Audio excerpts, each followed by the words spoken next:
Good evening. My name is Rebecca Fox, and I'm a student project manager at the Clarke Forum for Contemporary Issues at Dickinson College. Before we begin, I'd like to take a moment to acknowledge that Dickinson College is on the unceded lands of the Susquehannock Nation. We acknowledge the many Indigenous peoples that lived with these lands, as well as the thousands of Indigenous children forced into the Carlisle Indian Industrial School in 1879 as part of a federal cultural eradication effort. On behalf of the Clarke Forum and the Office of the President, I would like to welcome you to tonight's event, Presidential Dialogues, Lessons in Leadership. What does it mean to be a leader? We often talk about leadership in vague or theoretical terms, to the point where it becomes an almost nebulous idea. However, at a liberal arts college, we should be approaching leadership from the ground up. John F. Kennedy once said, "Leadership and learning are indispensable to each other," and I can't think of a better school than Dickinson to explore that idea. Immediately, one might think of students on Senate or in official chairs of leadership. However, the quiet shapes that leaders take on campus, in combination with our defined leaders, is what makes our college thrive. Students learn as much about being leaders in their own circles through responsibility, accountability, and decision-making as they do about academic subjects in classrooms. This gives them an advantage in navigating workplaces and personal relationships for the rest of their lives. Our student successes are seen immediately as we look at our recent graduates, such as one of our guest speakers tonight. Joanne Adebayo is a 2021 Dickinson College graduate. While at Dickinson, she studied international business and management with concentration in social entrepreneurship and innovation. She was the co-founder and a board member of the Women of Color Summit, as well as a presidential fellow, recipient of the Grant D. Freiling 2004 Memorial Prize for International Business, and president of the Dickinson Christian Fellowship. I was lucky to share a class on sustainability in art and design with her in spring of 2021. Joanne was very upfront about the fact that it was her first art class, and she had to have been incredibly busy with her senior year activities. But she was always willing to jump into a discussion or talk about ideas, despite any discomfort she might have had. This subtle form of leadership, of leading by example, exemplifies the way Dickinson students are able to succeed after graduation. President John E. Jones III became interim president of Dickinson on July 1st. He previously served as chair of Dickinson's Board of Trustees and recently retired as Chief Judge of the U.S. Middle District Court of Pennsylvania, a position he's held with honor since 2002. In 2006, Time magazine named him as one of its Time's 100 most influential people in the world. He was the recipient of the first John Marshall Judicial Independence Award given by the Pennsylvania Bar Association. An engaged alumnus and champion of the liberal arts, President Jones was presented with an honorary doctorate in law and public policy from Dickinson College, where he was also recognized as one of the 25 most influential graduates in the college's history in 2009. This event is part of Dickinson's Presidential Dialogues. During each dialogue, President Jones will interview an alumni leader to learn about their journey, their experiences, and how Dickinson has shaped their lives. There will be a question and answer session immediately following the program, so please hold all questions until that time. The Clarke Forum welcomes differences of opinions expressed politely, thoughtfully, and succinctly. Disruptive behavior or harassment of the speakers, members of the Dickinson community, or audience members will not be tolerated. As a show of respect for our speakers and everyone in attendance, please stay until the end of the program, including the question and answer session. At this time, I ask that you please silence all cell phones and other electronic devices. In the event of an emergency, please know that the handicapped accessible exits are located on the west side of the building behind us. And now, please join me in welcoming our guests, President Jones and Joanne Adebayo.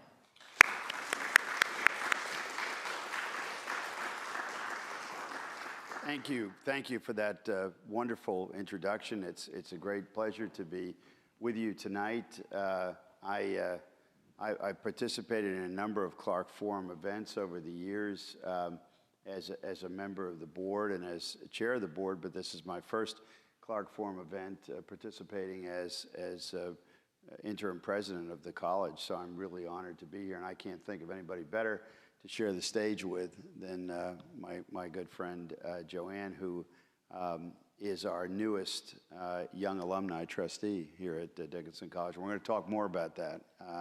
So who says you can't come home again? I guess that doesn't work for you, does it? And, you know, it's been, does it seem that long since the graduate recognition ceremony or not? Not at all. It's 4 months. And whiplash. And of course, you coupled up with our great alum, Steve Smith, who, for those who don't know, Steve is a member of our Board of Trustees. He was commencement speaker a couple years ago, and he now is at the helm of L.L.Bean and doing great work. He's a superstar, and he has led Bean into tremendous profitability and is just an all-around great guy. And he's an idea person and you know, very progressive, and I hear from him frequently, as you do as well. And it's a wonderful match that you're there. So let's talk about, you know, in that time since you left campus, probably with a heavy heart, I suspect, because I know you had a great experience here. You've had an opportunity to reflect on your Dickinson experience. What are some of your thoughts? Yeah, I mean, Dickinson, you know, there's ups, there's downs, there's moments where you're like, how am I going to get through this? But every single point was informative and necessary to be able to be here. And that's what has stood out, in addition to the relationships with people. Dickinson isn't much without the people, and I really had amazing relationships with my professors, faculty, staff, and, you know, that those encounters really just informed my experience as well. I always say that, you know, integral to the Dickinson experience is that, and we talked a little bit about this at dinner this evening, is that you build those relationships with faculty and sometimes with staff as well. These mentorships that endure past your graduation date. Do you want to talk about that a little bit and what that's meant to you? You just referenced it. You want to expand on that a bit? Absolutely. I mean, just now I was talking to Professor Rantuano, and he was my advisor. And the person that I would go into his office, I mean, my sophomore year was a difficult but most transformative year for me. You know, I was involved in everything, and it was tiring, but exceptionally rewarding. You know, I was on the board and co-founder for the Women of Color Summit. I co-managed the innovation competition with him, and I was a writing tutor, an RA, and I remember sitting in his office. Did you have any free time? Barely. You know, my free time was, you know, limited, but if you're not stretched, you're not a Dickinsonian. Yeah. Yeah. So I would sit in his office, and he looks at me, he's like, Joanne, you're doing too much. And I was like, yeah, I know, but I love everything. And everything that, you know, that relationship, that rapport, and being able to have those conversations was incredible, along with, you know, Cody Nielsen. I got to shout you out for being here as well. He's new, but I had one class with him, and that is a relationship, you know. Helen Takis, who retired last year. Yes. Steve Riccio, Professor Ritchie, all in the IMBM department. But then there's also former Dean B, Mama B. Sure, old friend of mine. Yep, yeah. You know, that has been incredible. And then there's Abba, who graces the crosswalk with a smile on her face. Sure. And encourages us. And I remember walking out of managerial that semester. I had a concussion, and I was taking managerial economics, and that's one of the hardest classes in IMBM, and there's lots of computer time, you know, and I just was going through it. And Abba looks at me and she says, you're gonna get through it, keep going.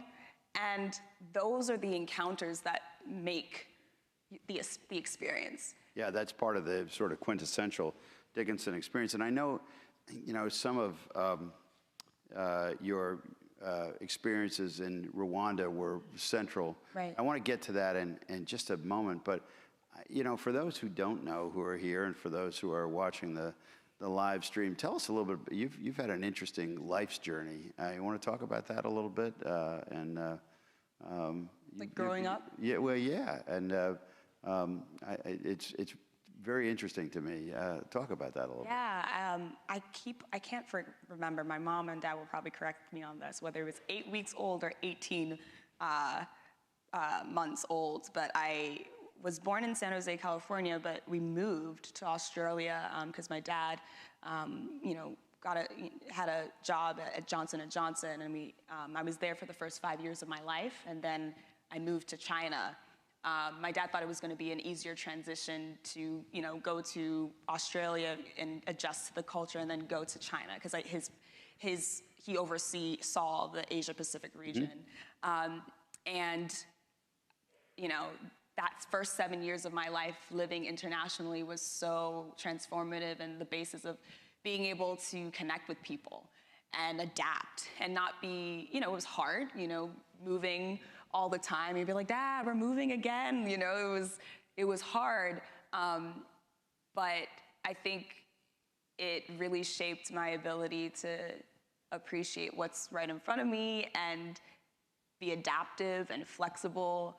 And then also being exposed to different cultures and being okay with, being the only Black person in China.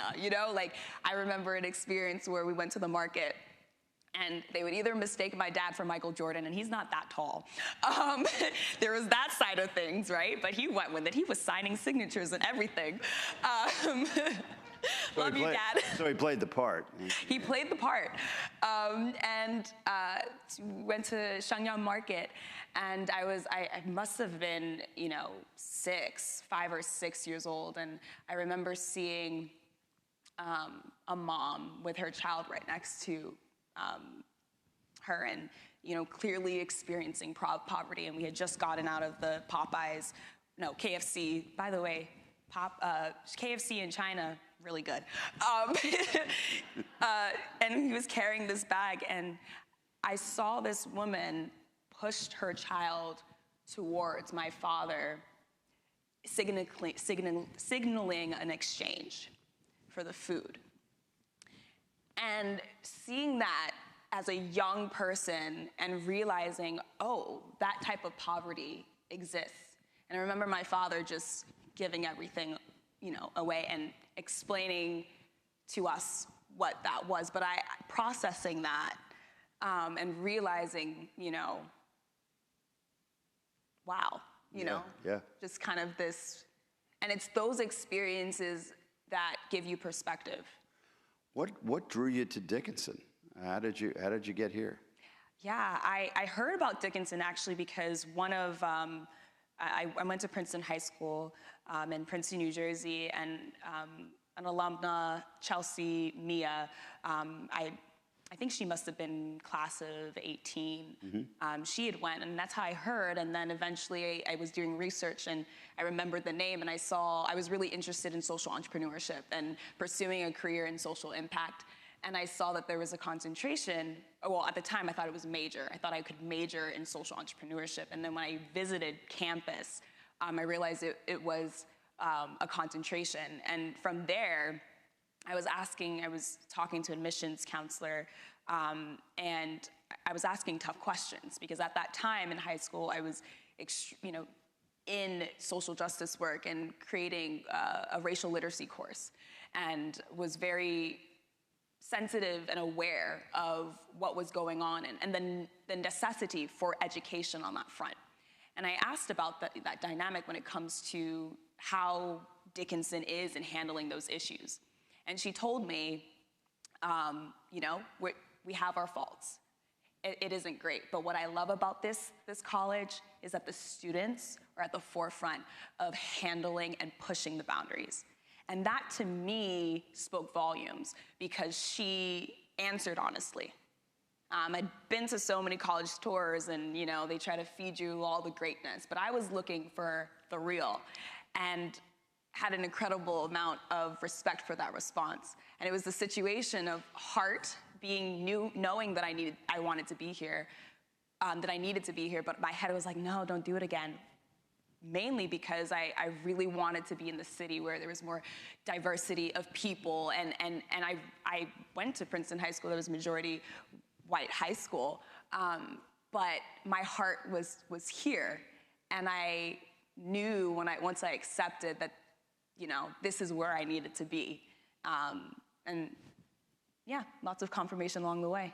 So during your time at the college, you were in Rwanda.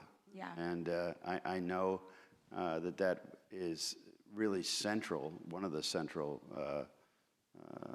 experiences that you had. Yeah. You want to explain that and why that was so? Yeah, I mean, traveling to Rwanda was the first time that I traveled by myself. My international experience was usually with my family. And then, you know, the class was a mosaic where we learned about the history, about the genocide against the Tutsi in 1994 that semester, and then the summer we would go. As I mentioned before, my sophomore year was jam-packed with all those activities, and that spring semester I was planning the Women of Color Summit and finishing that up and listening to the stories of the Rwandan people and the Rwandan survivors, and listening to the history. It was earth-shattering. I remember going back to my room and asking myself, like, why? Like, what am I doing? Why am I here if such an atrocity can happen and can occur? And the things that were leading up to it was very preventable. And you know, this question of, like, how can human beings do this to each other? How could we allow this to happen? And I thought to myself, you know, there's just so much questions also about religion and faith. You know, as you know, was mentioned before, I was heavily involved with the Dickinson Christian Fellowship community, and knowing how people present in Rwanda who were religious played a hand in perpetrating the genocide. So these are big life questions that I'm wrestling in my dorm room in Armstrong when I was an RA, while trying to take care of my residents and be present with them and all of these things. And I think when I got to Rwanda, it was completely different from the history that I had learned and the country that I had stepped foot on. It was complete polar opposite from despair, of a story of despair, to a country of hope and people who are resilient and who genuinely desire to carry that peace, but also remember the genocide and remember how much destruction and loss that it caused, while paving way for a future of hope. And I thought to myself, if you've overcome losing your family in brutal ways, if you've overcame, you know, being displaced or experiencing that severe poverty, and, like, what the heck am I complaining about? You know, I think for most of us, and this was a searing lesson for you, but I think for most of us, and I sense you're sort of the optimist by nature and very forward-looking, as I tend to be. But there's that moment in your life where you encounter this, you know, sort of abject inhumanity, yeah. And it's a life lesson, isn't it? Because you can't conceive. At least I couldn't. I didn't go to Rwanda, but I've had occasion as a lawyer and as a judge to see the real ugly underbelly of society. Was that a moment for you in Rwanda that it becomes sort of a striking example, before you got to the positive example, but a striking example of the inhumanity we can wreak on each other? Absolutely. It was, I mean, genocide, you know, is the worst things, inhumane things that human beings can do to each other. And it's layered in with the systems of oppression, power, religion, you know, racism, colorism, all of these different things. And the saddest part is that the infrastructure that exists currently is primed for this type of thing to occur. So what was the ultimate takeaway? Hope? It had to be, because I got to survive, right? Yeah. But ultimately, it was by hearing, I remember sitting at the Nyamata Memorial. We were listening to the story of a survivor and a perpetrator. And I think I touched upon this in my speech. And visibly, you could see that the survivor was mutilated. She had no hand. And literally sitting outside the place where that happened to her. She's telling her story, and she's sitting right next to the person who had a hand in that. And you're also seeing the humanity in him. How do you reconcile those two polarizing things? Yet she said she forgave him. And he said he forgave himself. And their families know each other because they understood, for the greater good and humanity and their country and the progress for their country, that forgiveness was necessary. And that forgiveness is for themselves and not the other person. And I thought to myself, well, dang, if I thank goodness I haven't experienced those things. Right. That loss. But if they can still smile and have hope, why can't I? So an excellent takeaway from a very, very difficult experience. It's been said that leaders are born, not necessarily bred. I don't necessarily ascribe to that theory. I think that particularly here at Dickinson, we can make leaders and take people who have an enormous amount of talent and kind of forge them into leadership positions. I suspect that you've always had all the tools, but you described some of the leadership positions that you had during your time here at Dickinson. Talk about how they helped you grow and how they assisted you in the progression out of Dickinson and into the current role that you have with L.L.Bean. And digressing for a moment, talk about what do you do at L.L.Bean? What's your role? Yeah, so I'm the partnership marketing coordinator for L.L.Bean. Shout out to my team if you're watching. I'm on partnerships and charitable, and so I get to work with nonprofit and for-profit partners and bring the brand to life and be intentional about our brand purpose, which is about getting people to experience the restorative power of the outdoors, and that's all people. And so how holding ourselves accountable to that vision. And so shifting gears then, you've ended up in this wonderful position with an alum as the CEO. So talk about your leadership positions here at Dickinson. How did they help you grow, and how did they sort of assist you in your career path? Yeah, so I think there's a couple experiences that really stand out to me, but being a board member and co-founder of the Women of Color Summit was not something I planned in any way, shape, or form. I remember end of freshman year, Tony Ortega, who was also a young alumni trustee, coming up to me and saying, hey, we tried to plan this leadership conference, but we weren't able to execute it. Would you be interested in participating? And I was like, oh, yeah, sure, but I kind of have a lot on my plate. I had already applied to be an RA and a writing tutor, and so I was trying to manage that. Clearly, it did not work out for that semester. I did way too much. And suddenly, it just evolved where myself, Junsol and Preeti Kanal and Titi Ogunsala, who are all class of 2019, we are suddenly now emerging as co-founders and recreating this vision, this idea that Tony Ortega, Dana Mercio, Sarah Johnson, came up with, but weren't able to execute.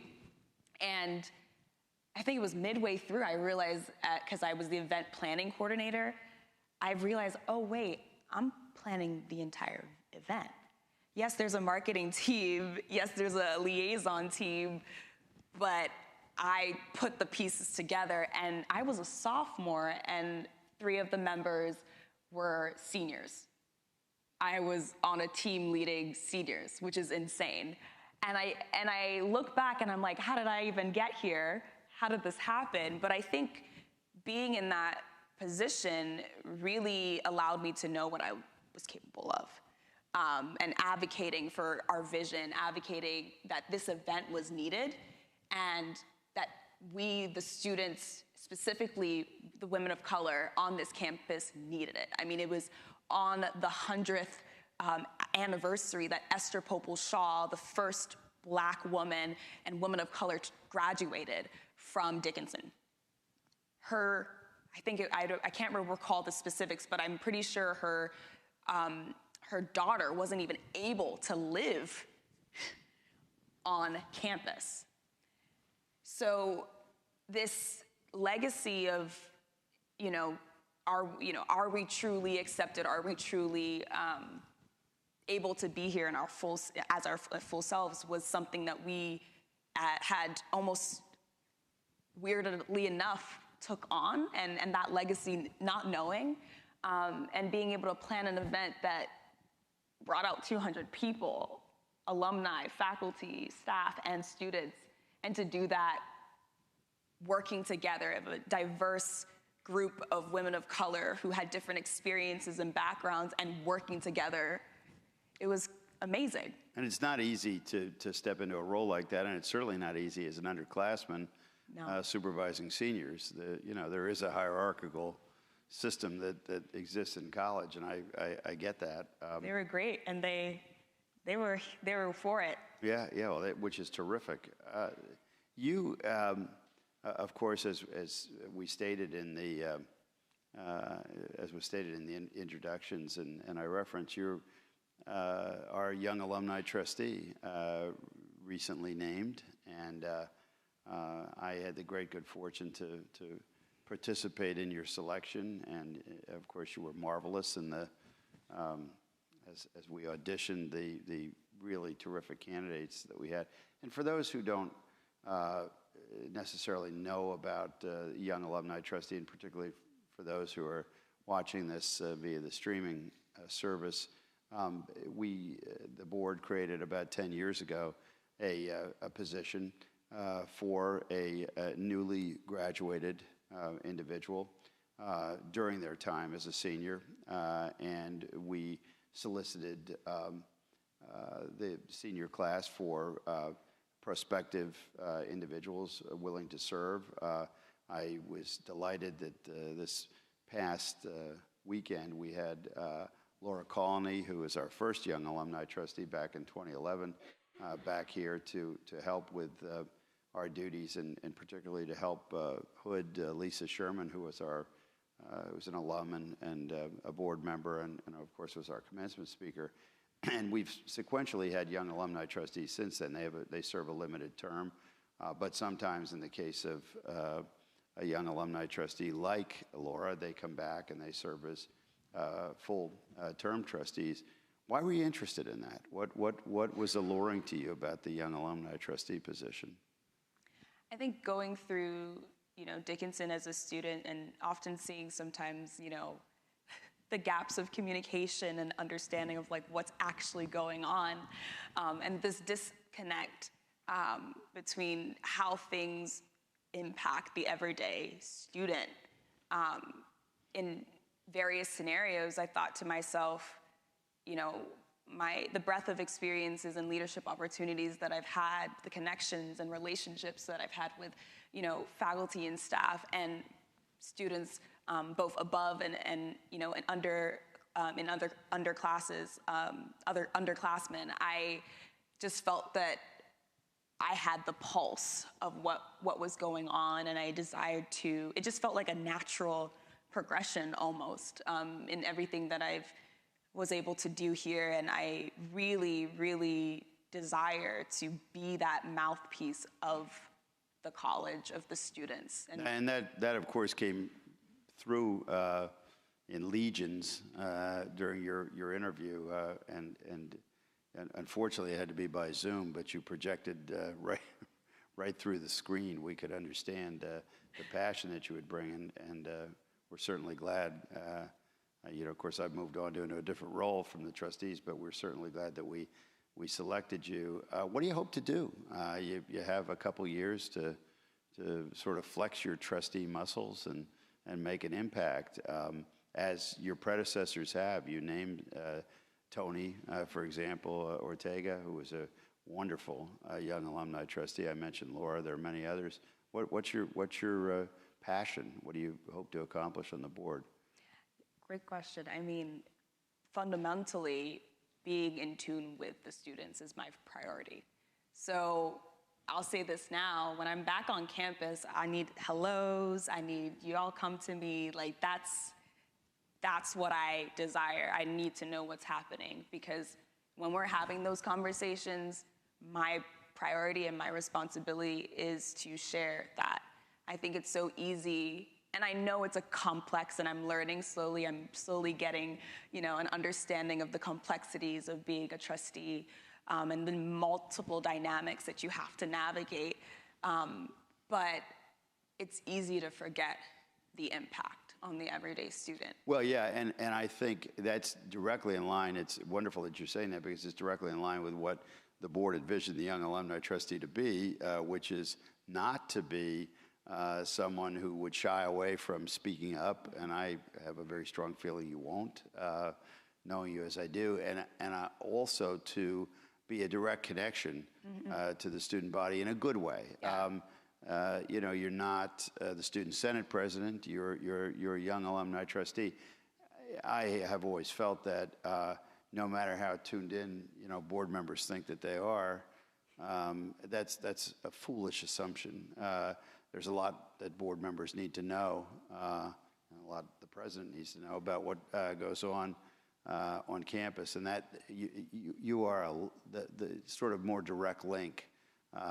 And having had the recent experience, there have been many times over the years that our young alumni trustee has spoken up and said to the board, you're off on a sort of false assumption about the way things are, and I think that is you've made a very cogent observation about being that link that's there. I want to ask you about something else. It's sometimes a controversial or a touchy subject when people talk about religion today, and I wish it weren't so, but it can be. Your Christian fellowship affiliation, I have a sense is really important in your life. Talk about that a little bit. Yeah. And just I don't want to get deeply personal, but religion's role in your life. Talk about that. It's the center. I think Dickinson Christian Fellowship for me was my community. Wasn't the community that I expected, if that makes sense. Funny enough, there's lots of diversity of denominations and practices and whatnot. I remember walking into our first large gathering, and someone had the guitar and they were singing, I think must have been Hillsong, but it sounded like country to me. I was like, what's happening? And my church home is very, predominantly African immigrants. And, we got our drums, we got we dance, and it's very lively. And so entering into that space, I was like, what's happening?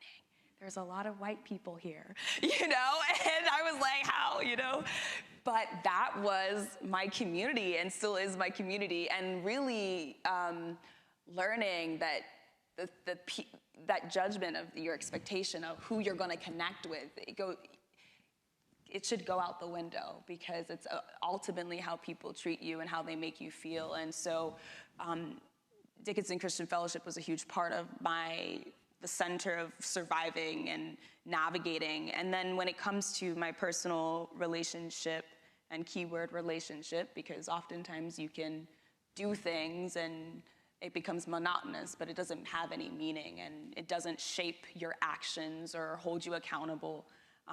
You know, and that distinction is important. I could not have been here if I didn't have that as an anchor for me.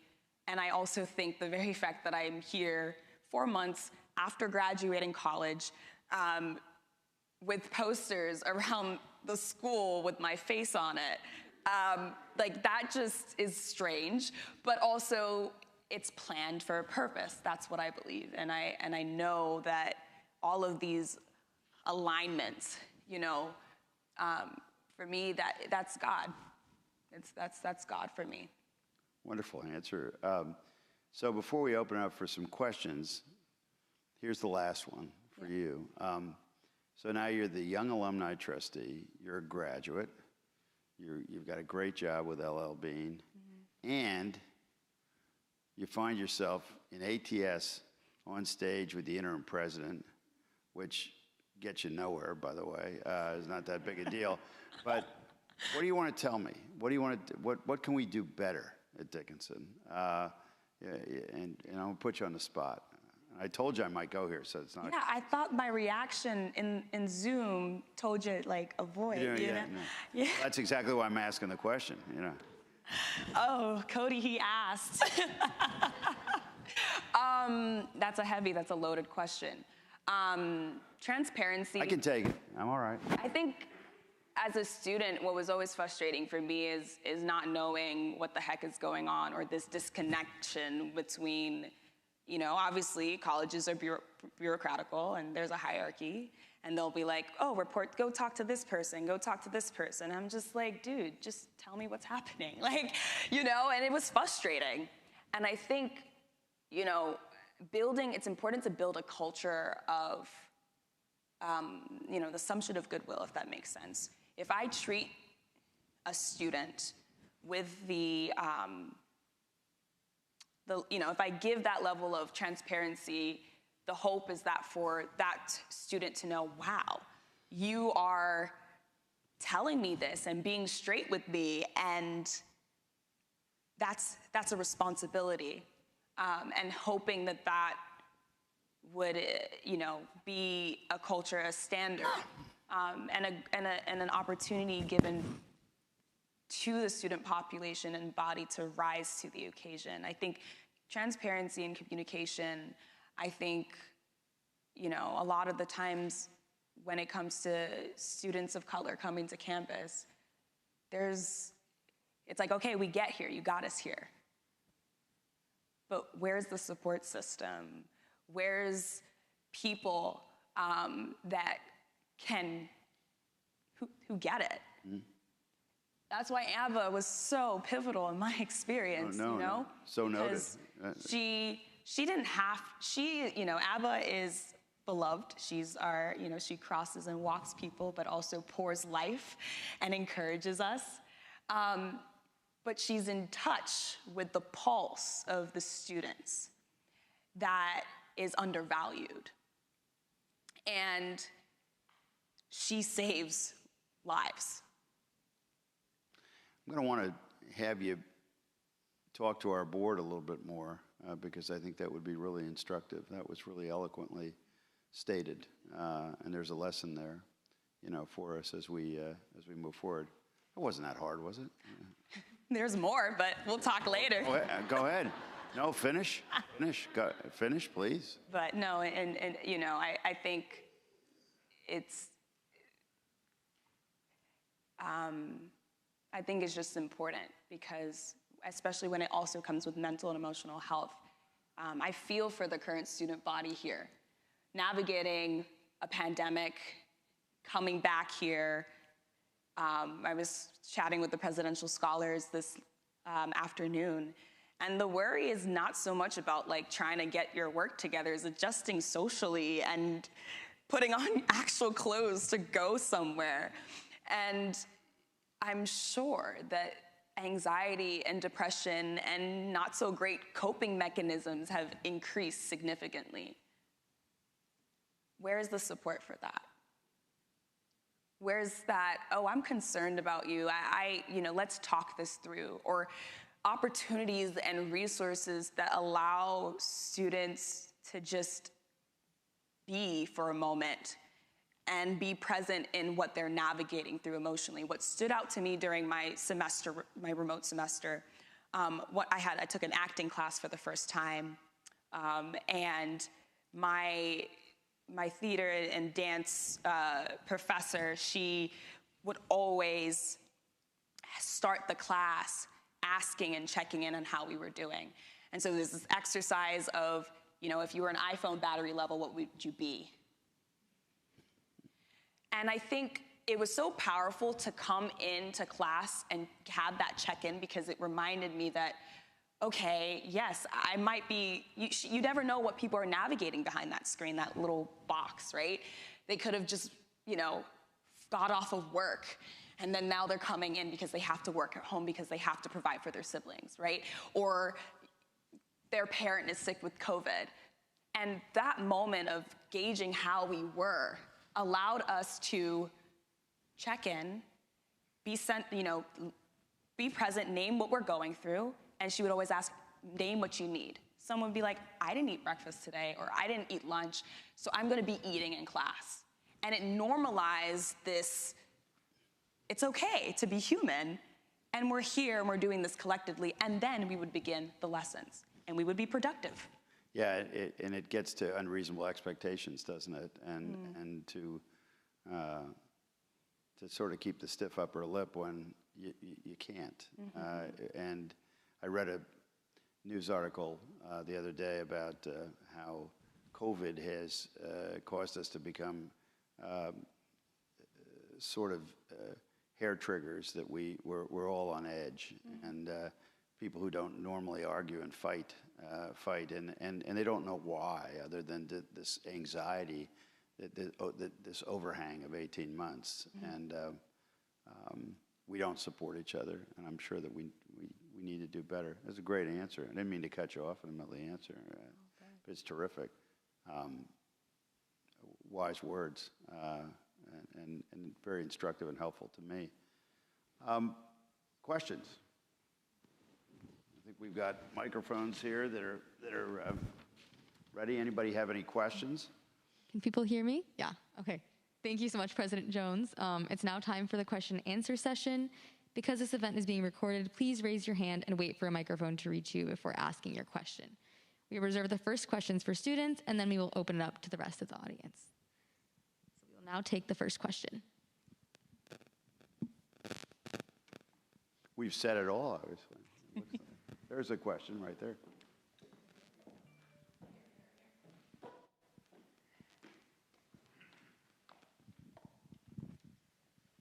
Hi, I'm Leslie Ellis. I'm a senior. And my question is, how do you practice self-care now that you've graduated and you're starting your adulthood? Great question. I actually, I look back at my senior year and I'm like, I don't want to ever do that again. And so it's actually been a better balance. Although there's moments of stress and navigating all the newness, what really, and it is helpful and in alignment with the company I'm working for, is, where you're encouraged to go outside. You're encouraged to experience and get outside and into the outdoors. So that's, walks, even if it's short, I love doing that, and family always giving me that grounding feeling and that reminder, like, Joanne, you're doing too much. And I have a tendency to do that. And yeah, I think overall just pausing for a moment and reflecting. So I like to journal as well. I think that's been something that's been really helpful in processing everything. But it's an ongoing journey. I mean, Dickinson taught me a lot about myself and and my tendencies. And those tendencies don't necessarily go away, but you have people in your life that hold you accountable, and you also know your patterns and your habits. And so you try to manage and realize, like, okay, I know where this is going. I need to put extra care this week and be sensitive to myself and have boundaries. Boundaries is really big. Setting those, whether that's with relationships or people, and just say, hey, I actually need a moment right now, or time, blocking out time. And the first thing I did when I got my job at L.L.Bean was blocking out my lunch, because I know that when I'm engrossed in something, I will forget to eat. So I blocked that out. And, you know, I'm doing pretty well in terms of eating lunch, but sometimes I don't leave my computer, so I gotta get better with that. And it's recorded, so everyone can hold me accountable to that. But again, being aware and trying to stick with it. I have that problem myself sometimes. Here's a question up here. Hello. Oh, hi, y'all. Hi, Dion. I have two questions, one for Joanne and one for President Jones. Joanne, what is it like, or what does it feel like for you seeing students, especially students of color, walk in your footsteps? For my second question, Judge Jones. Well, let's let Joanne take a crack at that. Okay, you said, how does it feel for you seeing students, especially students of color, walk in your footsteps? What is that feeling on a daily basis, and how does that make you feel? wow, he's walking my footsteps. Wow. That in itself is like a lot, you know, like there are students walking in my footsteps. That's crazy. It is awesome to think that I could play that role. But I also understand those who came before me did that and what it meant for me. And so it's this continuous pay it forward. So, you know, if the way in which that somebody makes you feel and had made it touched your life and inspired you, go and do it out to the next person. And so I know how many people who have made a difference in my life, and alumni who I looked up to when they were seniors or when they just graduated. And so it's just about paying that forward, and it means a lot. But also just know that you all can be here too. I know that there's a sense of like, oh my gosh, wow, all of these things are happening and I could never do that. Yeah, you can. Remember, 4 months ago, I was literally here, you know? So I never imagined this to be a reality, but it is so possible, and especially when you're intentional and you take advantage of your Dickinson experience, the world is yours. Thank you. For my second question, President Jones, what is your biggest hope for Dickinson, especially as starting as our interim president? And how does that make you feel? I think that my biggest hope for Dickinson is that we can keep it as vibrant and as alive and as engaged as it has historically been, and that we can, you know, re-emphasize and in some ways reimagine portions of the liberal arts education so that we stay as popular as we should be in the marketplace. I am, you know, an exemplar of what a liberal arts education can be, and not because I'm so wonderful, but because of the arc of my life. And I believe fervently, as I've said to many people over the last couple of months, you don't have to explain Dickinson to me. I get Dickinson, and I want to make sure that others have the same opportunity to come to this wonderful place, and that it remains that way, you know, for ensuing generations. Because if we lose that, you know, and people question the vitality of the liberal arts education today, they shouldn't, because I think that, you know, I look at Joanne and I see,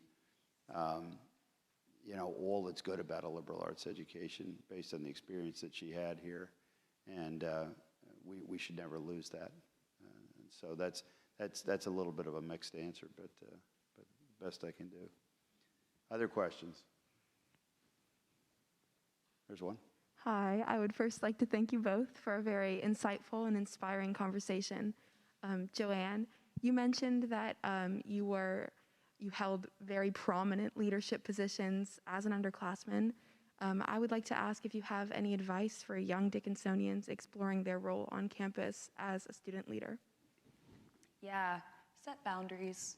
I mean, it's really, it stretches you and you get to figure out what your limit is, which is important, but really take note and think about what matters to you. And I knew that when I graduate, what I will remember is the experiences and the people and the friends, right? And so yes, there was stressful moments of exams and essays, but you know, you're gonna remember the late night library chats, or, you know, going on a random Walmart run. You know, those are the experiences that you're gonna remember. So think and prioritizing what brings you joy. And for, you know, those aspiring to step into different roles, like you can do this. The label student should not limit you.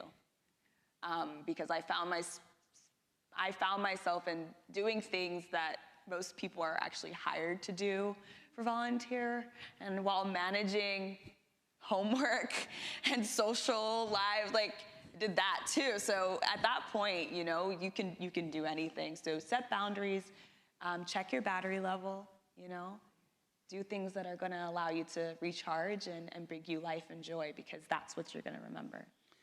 We'll take one more. I think there's another hand up. Let's take one more question up here. Go ahead. Okay.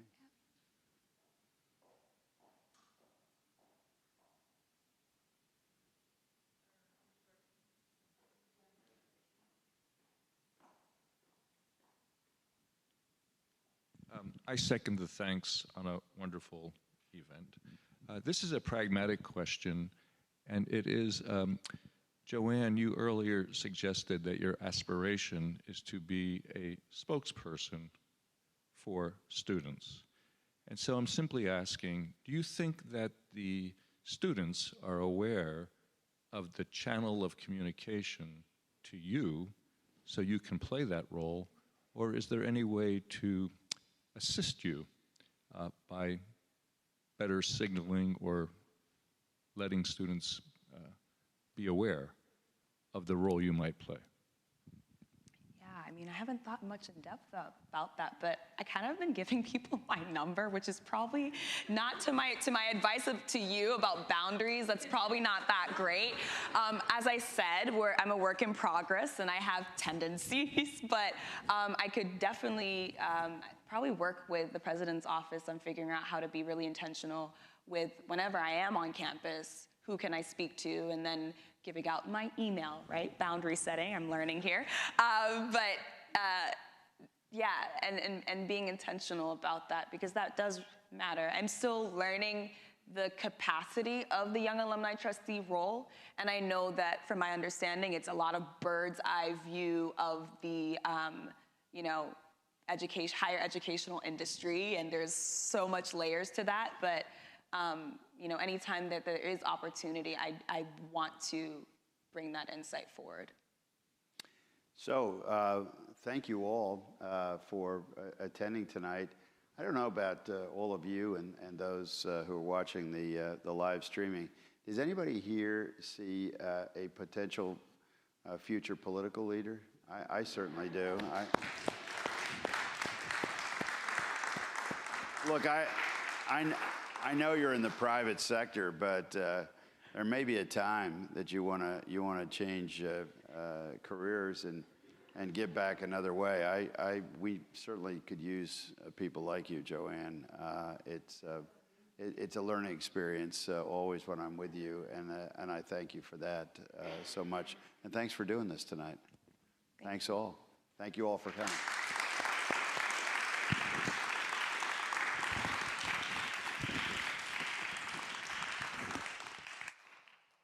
This concludes tonight's presentation. Thank you so much again, President Jones and Joanne Adebayo.